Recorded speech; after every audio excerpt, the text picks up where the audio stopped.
Salute, salute, salute. Top of the AM. Grand rising, grand rising, grand rising. Top of the mountain. It is early in the AM, and I'm your boy, the Michael Jordan of recording first thing in the morning. Big Fruit is on deck. Welcome to the Real Big Fruit Podcast. You see the title, My Story of My Queen, Sunni. Humble Beginnings, Episode 1. First and foremost, let me say this is the remake. I had to go back and rectify some things because I left entirely too much out of Episode 1 that I couldn't carry on to Episode 2. It just wouldn't have sounded right. And I wouldn't have wanted to keep saying, let's rewind the tape and then go back and tell you some old shit. I didn't want to do that. I left out some very, very, very, very important details when it comes to my wife and her upbringing, the family, and their upbringing as well. So let me start this thing all over. Okay, man. Y'all see my wife all over social media. That's my queen, Sunni. You know what I'm saying? And I felt the need to tell her story for more reasons than one. Not because I believe she's a phenomenal woman and a superwoman, but because I believe her story can help so many other women and so many other young girls. Remember, I said that to y'all. The reason why I'm telling my wife's story is because not only because I know she's a phenomenal woman and my superwoman, but because I know her story can touch and help so many other women and young girls. For years, we've been trying to get my wife to tell her own story, but I'm going to tell it in my fashion, and hopefully I still get the message through. First and foremost, my wife was born to a underage parent. My mother-in-law was maybe 13 or 14 years old when she gave birth to my wife. And y'all already know how that shit go. She's 13, 14 years old. You're not ready to be no parent. And you know how the black families do. We step in immediately, especially back then in the late 60s and early 70s. So my wife was raised by the grandparents, and they did a hell of a job. But it's hard to break cycles, man. For some reason, man, you know, DNA is a motherfucker. For some reason, my wife repeated the same cycle as her mother. My wife ended up having her first child at the age of maybe 13 or 14 years old with an older man, as her mother did. Yeah, my mother-in-law had my wife maybe when she was 13, 14 years old. My wife's father, may he rest in peace, he was an older man. The same with my wife's first children. He was an older man. And my wife being a fucking child at 13 and 14 years old, having a baby, you know, grandparents step in, which is the great grandparents now and all this crazy shit. They step in, hold her down. But she out there ripping and running. Her mom's is out in the streets. Her mom's done gave birth to another baby. My little brother-in-law, little Frank. So now shit getting crazy. Next thing you know, wifey pregnant a second time by this nigga. She not even 15 yet. She having these babies at an early age by this older dude. And you know how that shit is. Older dudes, manipulation and violence. Try to hold on to a woman. He was using a lot of manipulation. He was using a lot of violence. And the relationship was just crazy. So my wife is going through domestic violence at an early age in her relationships. And I say that because when y'all was hearing all this crazy shit on YouTube about Fruit, yo, he on there beating on his wife, Listen, My wife come for domestic violence, and my wife refused to revisit that shit with her husband or any other motherfucker.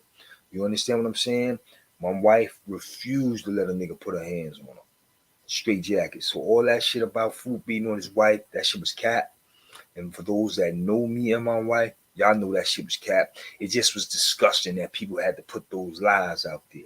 But for those that know my wife personally, I know she come from that shit when she was a child, and she not having no nigga put his hands on her. She didn't then, and she not now. But getting back to my wife's story, the relationship was crazy. You know what I'm saying? A lot of violence, a lot of manipulation. If I'm not mistaken, he was an old guard. He was a guard body back then. You know what I'm saying? So he was manipulating her and all that crazy shit. But at the same time, he was putting his hands on her. She was defending herself, but the shit was too much. It was too much. You know what I'm saying? And when you're a teenager, let me say this: when you're a teenager, I don't believe teenagers plan their pregnancies. Then again, every once in a blue, you get a little child. Oh, I want to have a baby. I want to have a baby. But the reality of it is, teenagers don't plan pregnancies. Most teenage pregnancies are accidental. Most teenage pregnancies are unwanted and leave children dealing with fears.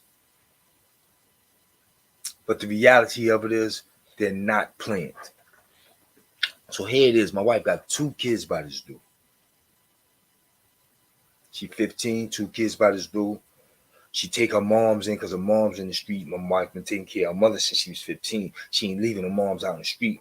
Mom Dukes was out there ripping and running, shaking, doing what she do. But she wasn't going to leave her mother in the street. So her moms was at home with her. And little bro, little Frank. So I want you to understand how strong of a woman my wife is, because she has to be such a strong teenage girl. At the age of 15, my wife got 2 kids, her mother and her little brother, all under her roof. And she out there doing what she got to do to survive. You know what I'm saying? At the age of 15, 16 years old, you know what I'm saying? Hustling, doing what she got to do. Take care of these fucking kids and support her moms. You understand what I'm saying? And her little brother. Let's not forget that. I'm never going to forget that. So she got everybody under the wing. Then she got this older nigga, guard body nigga, who not doing right by the kids, not doing right by her, knocking upside her head, all type shit. Another unplanned pregnancy by the same. So now she got a third. She got 2. She pregnant with a third. She ain't even 17 years old. So you know what she do? She seek help. You know what I'm saying? She was so stressed out in that relationship. That third pregnancy was so crazy. You know what I'm saying? She fucked around and went into labor. And the third child was born a little early. They like to say a preemie. And the whole time my wife is in this hospital, she's letting these people know, listen, man, I need help. It's to the point where I'm afraid this nigga gonna beat on me, kill me and my baby. Like, what the fuck can we do to get me some help? I'm a minor. I got these kids. I'm in a fucking abusive relationship. I need some help. The evils that be, these people so motherfucking evil. You know what I'm saying? I'm going to say it because it's documented. It's known history. It's known history out there back home.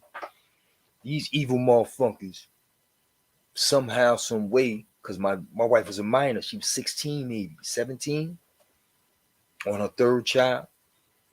They somehow convinced her that they were going to provide her with assistance and help that she needed in this situation.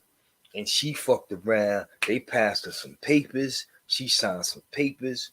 Next thing you know, they telling her she signed over her motherfucking rights to her child. And the word in the hood is, the word on the street is she left her child in the hospital. They killing her in the hood. Yo, she foul. She left her motherfucking child in the hospital. All this crazy shit, right?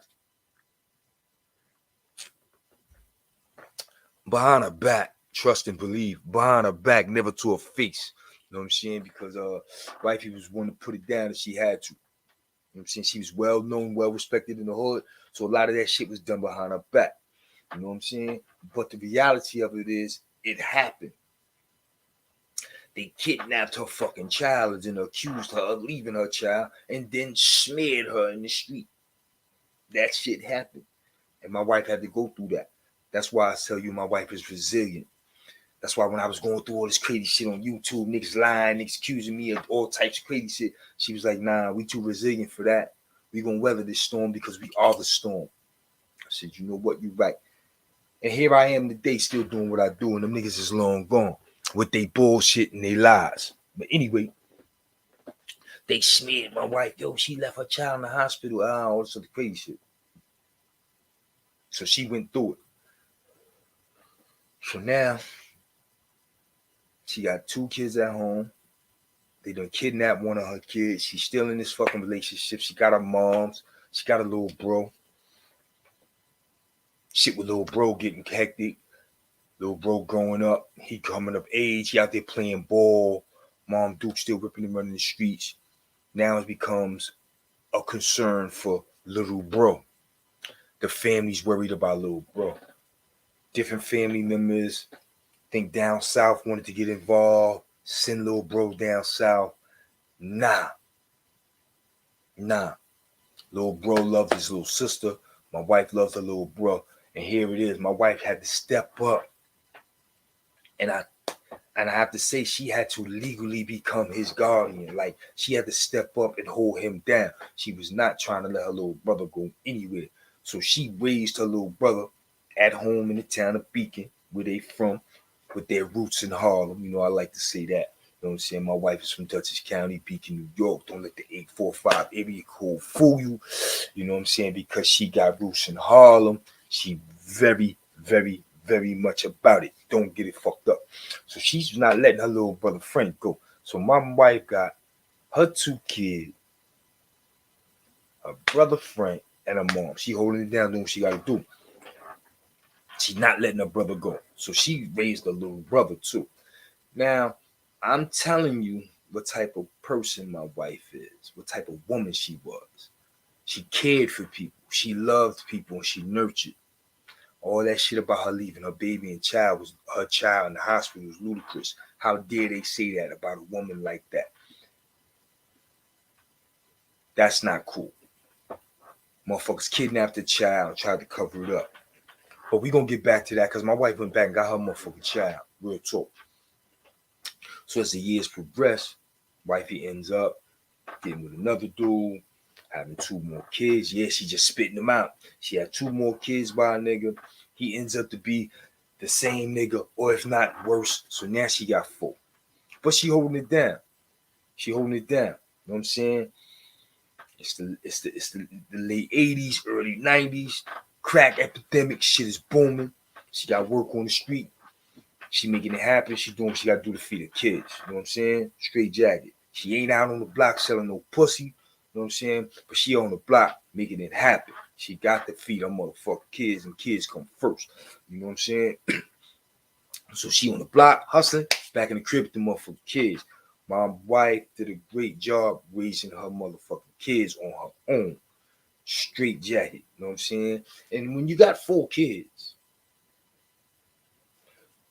4 kids comes with 4 sets of friends. You understand what I'm saying? So my wife's home was the spot. My wife's kids were popular in school because it was so many of them. Remember, it's 4 of them. Plus, the child that they snatched in the hospital is in the town as well. You know what I'm saying? So they're very popular. Plus, they were athletes and shit like that. You know what I'm saying? Very, very, very great athletes in middle school and high school. So they were very popular and well known. With that comes friends and everybody at the crib. So my wife's spot was the hangout. All the local kids or the high school kids, they fucked with my kids and they've been in and out of my wife's house. Plus, a lot of kids go through shit with their parents, and they will call on my wife to get involved and step up and help shit out. And there's a lot of parents back home who can verify that when they went through some shit with their child, my wife stepped in and held their child down while they was going through it. I came home from prison and witnessed that shit myself. Like, yo, why she here? Or why this dude here? Yo, he going through something with his moms or going through something with her father, whatever. They be going in a couple of days. All right. I go by my motherfucking business. I turn around 2-3 days later, the person is gone. But that's type of shit my wife was doing for my children's friends. Real talk. So the community loved my wife back home. So when they was talking all that crazy shit, I was like, yo, I know people not believing this shit. Yo. But you know how people do. They come together. They create rumors and lies to try to tear you down. Like they did with my wife. But she, like I tell you, she's resilient. She got through all that shit. You know what I'm saying? She got through all that shit. She raised her kids well. We have beautiful children. To this day, I'm not in and out of no motherfucking police stations because of children. Yeah, she did what she had to do. You know what I'm saying? But I say humble beginnings because her early days was humbling, man. You know, to be born to a teenage mother, a older father who don't give a fuck. He just kept it pushing. He ain't do no fatherly duties. You know what I'm saying? Didn't have to experience watching your mom rip and run the streets, getting high and shit like that. Because we all did it. I had to watch my mom. You know what I'm saying? I had to watch that shit. My wife had to watch that shit. Her little bro had to watch that shit. You know what I'm saying? Then to spit out all these fucking children, conceive all these children at such an early age, and the fathers just weren't the right dudes. Then to experience that shit in the hospital where they took your child and they smeared her name in the street about her leaving a child, baby in the hospital. Like, that's some humbling shit, man. That's why I say humble beginnings, man. That's some humbling shit. And I say so because I know who my wife is today. Y'all see her on social media. But y'all don't know her from her past. I know that past. And I know the person today, and I'm saying, wow. Like I said, lifetime story shit. For years, we've been trying to get my wife to tell her story. She ain't want to tell it. I'm going to tell it. And I hope people are listening, because them humble beginnings created a beautiful woman. Them humble beginnings created a phenomenal woman. Them humble beginnings created my superwoman, the queen that saved my life. You know what I'm saying? Word. That's real talk. Humble beginnings. But listen, man, episode 1 is just about the humble beginnings. But episode 2 is when we're going to talk about how the struggle is real.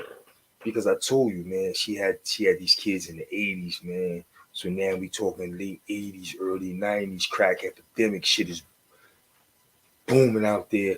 Everybody want a piece of this crack money. You know what I'm saying? It's the easiest way to get $1 when you're feeding your kids. And we're going to talk about that, because we all have a past. So we're going to talk about that in episode 2. But, yeah. My wife was 14, 15, 16 years old, raising children, taking care of her mom, and the legal guardian of her younger brother. Straight Lifetime movie shit. If not Lifetime movie shit, BET Plus. Like, what the fuck? You know what I'm saying? My wife was the truth in all aspects of life. Real talk. She was a real good daughter. She was a perfect big sister. She was a great mother. And even a phenomenal wife, like a superwoman in her marriage. And she was a hell of an officer in her career. We're going to talk about all that shit, because I know y'all waiting for it. You know what I'm saying? We're going to talk about all that shit. So when I say my wife was one of the realest that ever did it, man, if you pay close attention to everything I'm going to say about her, you will come to agree. She's a hell of a woman, man. Real talk. Listen, I'm going to bring episode 1 to a close. Y'all stay tuned for episode 2. Episode 2 will be coming real soon. Episode 2, my story of my queen, Sunni. The struggle is real. That will be next. Right now, I'm bringing a close to episode 1, Humbled Beginners.